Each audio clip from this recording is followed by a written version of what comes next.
So I wanted to try testing my aim in the firing range before and after spending time in an aim trainer. I hadn't used an aim trainer in around a month, and honestly I don't really know why. I fully understand how powerful an aim trainer can be, and I've definitely seen some amazing growth of my own playing Apex because of it. What you're watching right now is me testing my aim in the firing range before using AimLabs, my current and preferred aim trainer.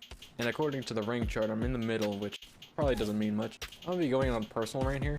I've been a controller player for as long as I've had a console. I've always been an Xbox user and I've stuck with it for so long. Personally, no matter how much time I've spent playing COD or any other shooter games, I've always been out of my friends' leagues by a long ass shot. The only game I say I'm decent at on controller is Black Ops Zombies, and that doesn't even take that much skill to play. So it's never been an achievement to me unless me and the boys completed the Rise and Strike Easter egg or even Black Ops Cold War Zombies. But let's face it, Cold War practically held your hand the whole way to complete a quote Easter egg. When Modern Warfare 2019 came out, consoles were capable of playing with keyboard and mouse.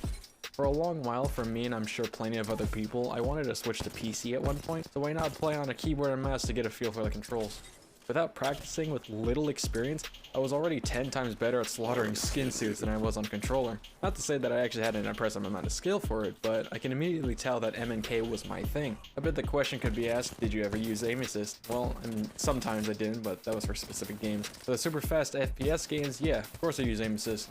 I always felt bad for myself when I used aim assist because it never truly felt like I was fully playing the game myself. Not trying to shit on aim assist users. A lot of players use it and I don't have anything against it. It's just my personal take from my own experience. Fast forward to the beginning of this year, I've had enough personal money for a PC. Of course I don't have anything high-end right now. I'm definitely going to save up for a better graphics card. When I do get it, I'm going to be streaming a lot of my amateur gameplay.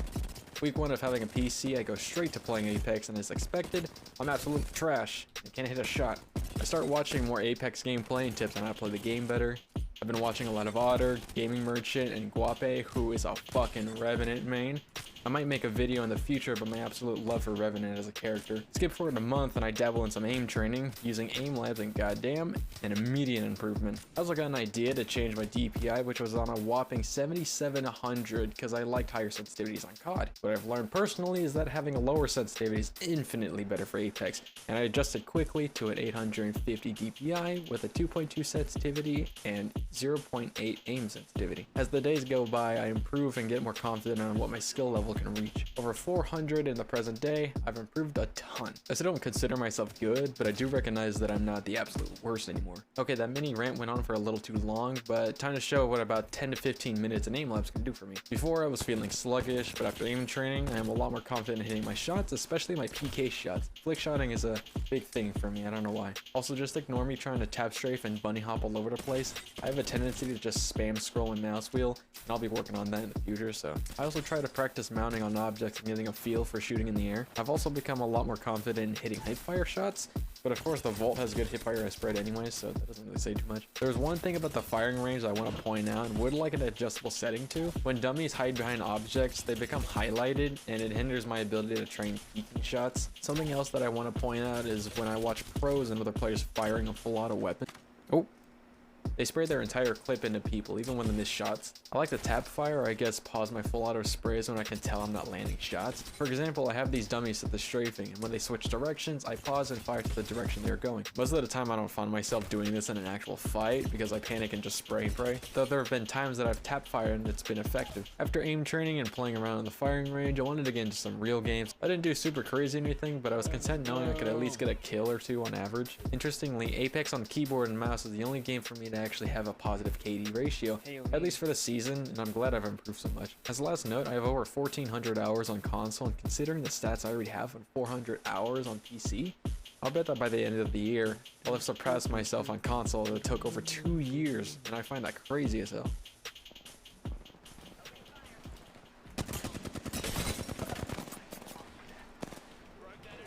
Ordnance damage, bitch. Oh, that went nowhere.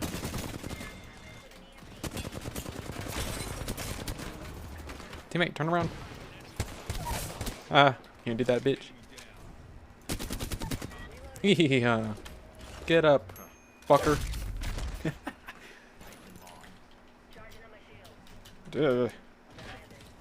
What the fuck? Whoa. Could have told me about that, damn.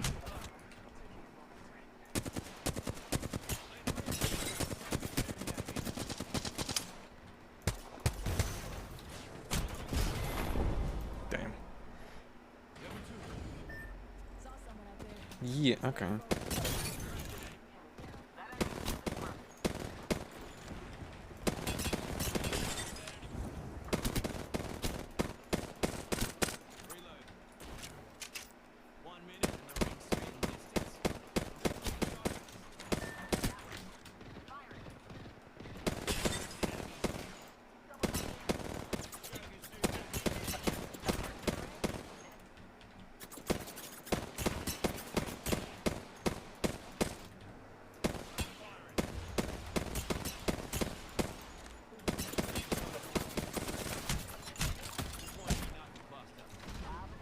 Woo.